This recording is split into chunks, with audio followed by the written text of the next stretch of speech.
Tinawag ng Meralco na misleading ang paratang ng isang grupo na sobra itong maningil sa kuryente.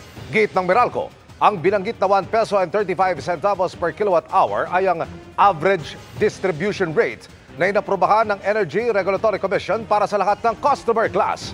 At ang sinisingil ng Meralco ay yung mismong konsumo ng mga customer na siyang nakikita sa bill at hindi average. Sumulat sa ERC ang grupong National Association of Electricity Consumer for Reform o NASECOR.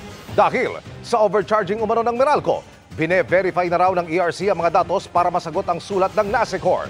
Samantala, nanindigan ng Meralco na overdue na ang hinihingi nilang dagdag na 33 centavos sa distribution charge at kaya raw nilang patunayan sa ERC ang pangailangan para sa aumento